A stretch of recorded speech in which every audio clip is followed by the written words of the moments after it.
शाळापूर्व तयारी मेळावा क्रमांक 2 राज्यस्तरीय लिंकमध्ये माहिती भरणे बाबतची सूचना आपल्याला प्राप्त झालेली आहे. आजच्या व्हिडिओमध्ये आपण ही लिंक कशी भरावी, लिंकमध्ये कोणकोणती माहिती विचारलेली आहे आणि लिंक भरताना कोणत्या अडचणी येतात, त्या अडचणी कशा दूर कराव्यात याबाबत संपूर्ण माहिती या व्हिडिओमध्ये दिलेली आहे.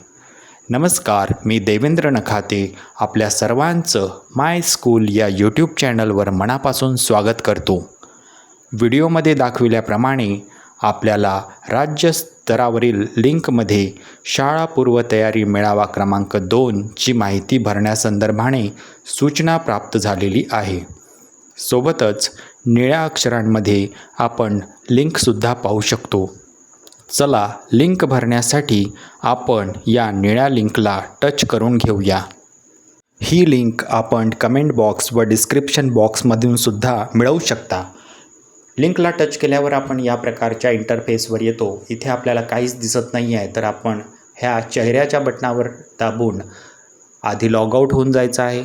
लॉगआउट झाल्यानंतर आपल्याला अशा प्रकारचा एक डिस्क्रिप्शन बॉक्समध्ये आपल्या शाळेचं UDAS क्रमांक भरून घ्यायचा आहे. 11 अंकी UDAS क्रमांक भरल्यावर सेव्ह करायचा आहे. आपल्याला अशा प्रकारे आपण लॉग इन झाल्याचं दिसेल. इथे आपल्याला मेळावा क्रमांक 1 व मेळावा क्रमांक 2 असे 2 टॅब दिसत आहे. यापैकी आपण मेळावा क्रमांक 2 इथे माहिती भरणार आहोत. त्यासाठी मी त्याला टच करून घेतो. मेळावा क्रमांक 2 या टॅबला टच केल्यावर आपल्याला आपल्या शाळेची बेसिक माहिती दिसेल. यामध्ये आपल्याला बघता येईल या 4 टॅब आधीपासूनच माहिती भरलेली फॉर्मॅटमध्ये दिसत आहे. यात आपण काही बदल करू शकत नाही. या खालील काही प्रश्न आहेत जे आपल्याला शाळापूर्व तयारी मेळावा क्रमांक 2च्या अनुषंगाने माहिती भरण्यासाठी विचारलेली आहेत. पुढे आपल्याला मेळाव्यातील सहभागी व्यक्तींविषयी माहिती भरायची आहे. यामध्ये एकूण स्वयंसेवकांची संख्या, माता पालकांची संख्या, त्यानंतर एकूण शिक्षकांची संख्या आणि एकूण अंगणवाडी सेविका यांची संख्या म्हणजेच त्यांची मेळाव्यातील उपस्थिती आपल्याला भरून घ्यायची आहे. मी आता आपल्या शाळेच्या मेळावा क्रमांक 2 मधील सर्वांची उपस्थिती इथे भरून घेतलेली आहे. यानंतर मला या सर्वांची एकूण उपस्थितीसुद्धा दिसणार आहे. पुढील भागामध्ये आपल्याला मेळाव्यात सहभागी झालेल्या दाखलपात्र मुलांविषयीची माहिती विचारलेली आहे. यामध्ये एकूण दाखलपात्र विद्यार्थ्यांची संख्या, त्यापैकी शाळेत दाखल झालेल्या प्रत्यक्ष विद्यार्थ्यांची संख्या या संदर्भाने माहिती विचारलेली आहे. त्याचबरोबर यापैकी अंगणवाडीमध्ये शिकत असलेल्या मुलांची संख्या, त्यानंतर खाजगी शाळेमध्ये पूर्वी शिकत असलेल्या मुलांची संख्या,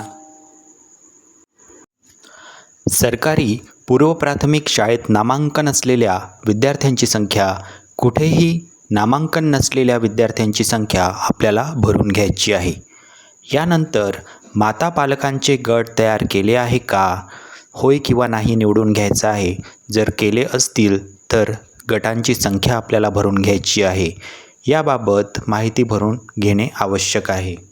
सबमिट करण्यापूर्वी संपूर्ण माहिती एकदा व्यवस्थित तपासून घ्यायची आहे आणि नंतर सेव्ह हे बटन आपल्याला दाबून घ्यायचं आहे. सेव्ह हे बटन दाबून घेतल्यानंतर एक हिरवी पट्टी आपल्याला दिसणार आहे. यावरती आपल्याला डेटा सेव्ह सक्सेसफुली असा मेसेज येणार आहे. तर आपण पाहू शकतो की अशा रीतीने आपण संपूर्ण माहिती भरून घेतलेली आहे आणि आता आपण सेव्ह हे बटन दाबून घेतलेलं आहे. तर अशा प्रकारे माहिती सेव्ह झाल्याचा मेसेज आलेला आहे आणि अशा प्रकारे आपण आपल्या शाळेची शाळापूर्व तयारी मेळावा क्रमांक 2ची माहिती भरून पूर्ण केलेली आहे. व्हिडिओ आवडल्यास चॅनलला सबस्क्राईब करा. धन्यवाद.